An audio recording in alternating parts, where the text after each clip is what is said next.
Psst, over here. Have you ever wondered how tech giants like Google make their money?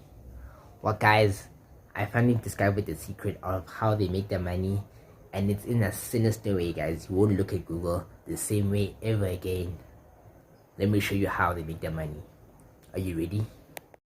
I guess they can communicate with NBC writers and producers. Allison, can you explain what internet is? No, she can't say anything in 10 seconds or less. Allison will be in the studio shortly. So we all know what Google is, right? We've all been using Google services for years and years and years. But in today's video, I won't go into detail of how Google was actually founded and how Google took Yahoo. Remember Yahoo, guys? It's crazy times. Yahoo was actually one of the biggest search engines at the time before Google was even established. But I won't talk about that. I'm only gonna speak about when Google was actually flourishing and becoming the main search engine in the world. But obviously with this, with this responsibility, more people are using Google, and they had to know how to monetize this. So that's what they did.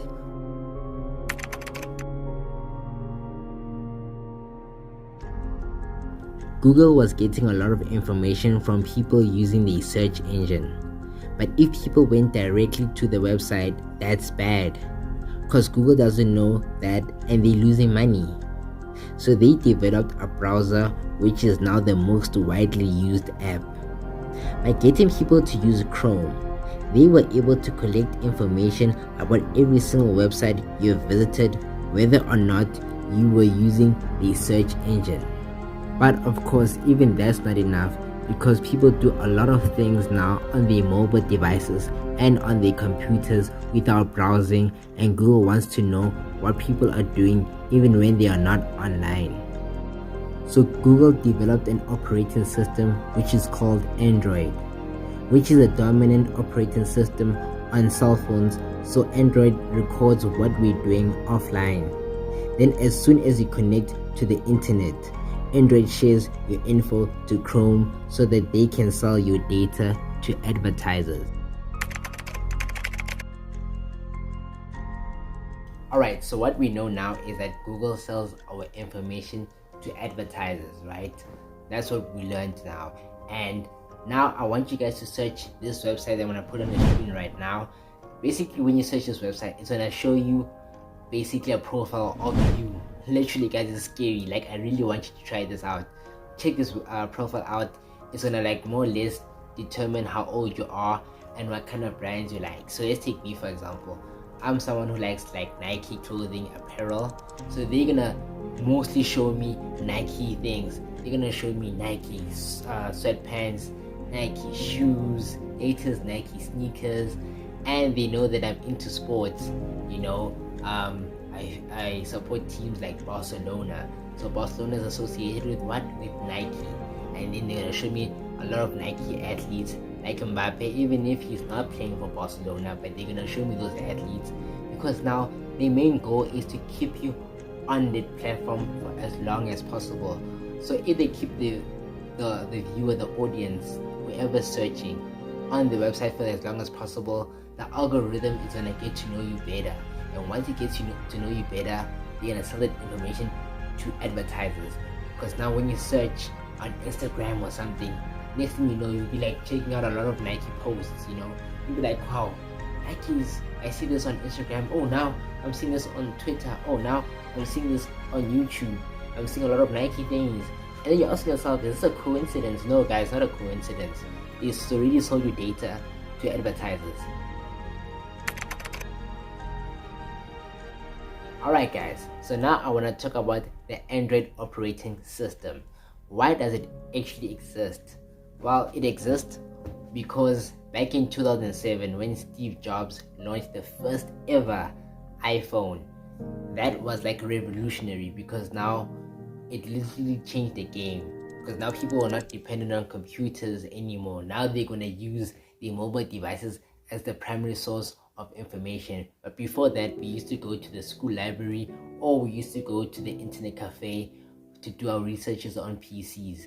And that's where Google was investing a lot of their money in. They never invested in an operating system or in mobile devices. So when iPhone did this with their first phone, they knew that okay, they had to develop an operating system, and not only that, but they need to invest in big tech giants such as Samsung and Motorola's, HTC's of the world. All those phones, they had to invest in them, and they had to get a lot of, they had to make the Android operating system an open source, so that a lot of phones can be using that operating system.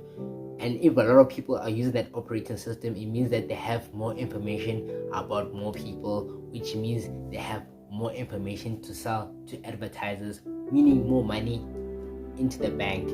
Does that make sense, guys? Right, guys, Google took this even a step further by launching their own mobile devices, the Google Pixel phones. These Google Pixel phones, guys, they are crazy. The specs, they are crazy. They go toe to toe with phones such as the iPhone 13 and Samsung's flagship phone, the S21 Ultra. But now we need to ask ourselves, okay, how does Google make money from other services? Yes, with the Google Pixel lines, right, they're making money directly from me because I'm paying money to get the phone. But now what about Google services such as Google Maps and Gmail? Well, this platform that you're watching this video from, which is YouTube, you know that they directly make money from advertisers, and because YouTube is under Google, so you know that ads that you see there, that's how they make their money, right? But on Gmail and Google Maps, you don't see any ads. Like when you open your Gmail account or your Maps, you don't see no ads.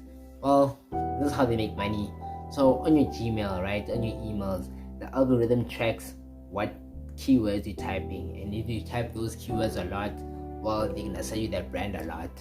And on Google Maps, right, they basically search where you are and where you're going. So if they see that you don't go to high-end places such as Santon, for example, you know that okay, they can't sell you luxury goods. Well, they can't advertise you luxury goods. They're gonna advertise you things that are tailor-made for you, because they now know okay, people living in certain areas, they earn this amount of money more or less, so when I sell them products like this. And that's how it is basically. It's just all about selling your data, which is kind of sinister and kind of scary, guys. Like imagine a machine, AI knows you better than you know yourself. I mean, I don't like where the world is going, guys, and social media is just changing everything, and social media is so sinister.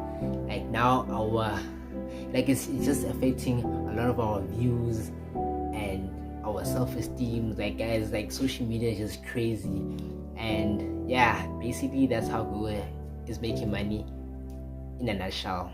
I tried to summarize everything up for you guys. Just like that, guys, I'm wrapping up the video right here.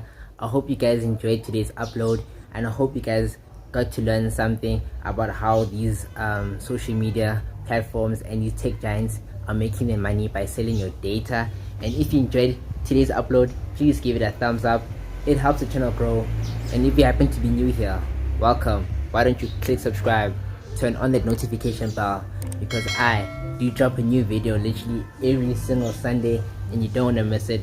I'll catch all of y'all in the next upload. Peace.